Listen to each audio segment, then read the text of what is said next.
नमस्कार. आज का अकोला पेपर व भारत एमएस न्यूज तर्फे आज मी पुन्हा एकदा तुमच्या समोर आलोय. मी 24/2/2025 रोजी अन्नत्याग उपोषणाला बसत आहे. त्याची कारणे आहेत, कौलखेड परिसरामध्ये खुल्लेआम वरली मटका सुरू आहे.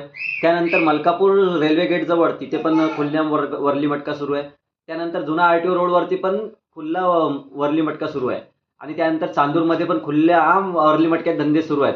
तर याच्यावरती खदान पोलीस स्टेशन हे झोपलेले आहेत का हे प्रश्न पडलेले होते. त्याच्यामुळे मी आमरण उपोषण अन्नत्याग उपोषणासाठी बसत आहे आणि त्याचे कारणे जे आहे फक्त वरली मटक्याचे धंदे जे सुरू आहेत ते बंद करायसाठी, कायमस्वरूपी बंद करण्यासाठी, त्यासाठी मी अन्नत्याग उपोषणाला बसत आहे. आणि त्यामध्ये जर मला काही झालं तर याचे जिम्मेदार राहतील नितीन राऊत, मनीष राऊत आणि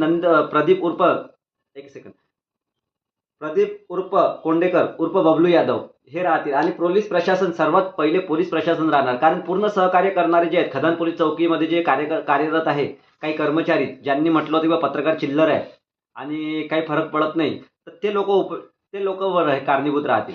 आणि मी उद्या 11 वाजतापासून तर अन्नत्याग उपोषणाला बसत आहे, जिथपर्यंत मला न्याय मिळणार नाही तिथपर्यंत.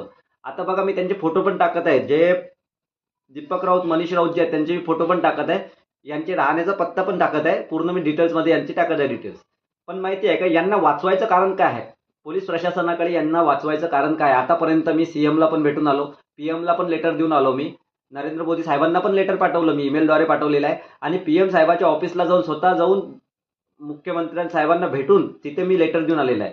आता बघा, जर आपण अन्नत्याग उपोषणाला बसण्याचं कारण होत आहे आणि एसपी ऑफिसला पण मी लेटर देऊन आलेलं आहे, एसपी साहेबांच्या कॅबिनला पण देऊन आलो, त्यानंतर आयजी साहेबांच्या लाईव्ह भेटून त्यांना लेटर देऊन आलो, पण हे लेटर आतापर्यंत इथपर्यंत पोहोचले का बरं? मी आता झाले 8 ते 10 दिवस झाले, समजा 15 दिवसाच्या आसपास झाले, आता पण त्यांचे धंदे सुरू आहेत. आता बघा, एवढं मोठं मी इतके दिवसापासून न्यूज टाकतोय, तरी पण आतापर्यंत याच्यावरती कोणत्याच प्रकारचा गुन्हे दाखल झाले नाही. आणि पत्रकार कायद्यानुसार यांच्यावरती गुन्हे दाखल करावे लागतील. का बरं माहिती आहे का? पत्रकाराला धमकी देणे हा पण एक गुन्हा आहे. कारण मी सगळ्यात पहिले 6 फेब्रुवारीला यांची न्यूज लावली होती की मलकापूर परिसरामध्ये खुलेआम वरली मटक्यात धंदा सुरू आहे. याचा व्हिडिओ पासून मी टाकले होते, माझ्याकडे याचे पण प्रूफ आहे. आता ज्यावेळेस मी मुंबईला होतो त्यावेळेस माझी सासू घरी होती, त्यावेळेस पण ते बाहेर येऊन उभे होते. माझ्या फॅमिली पण त्यांनी बघितलेलं आहे, त्यांना बघितलेलं आहे की बा आपल्या घराच्या बाहेर कोणतरी राखण आहे म्हणून.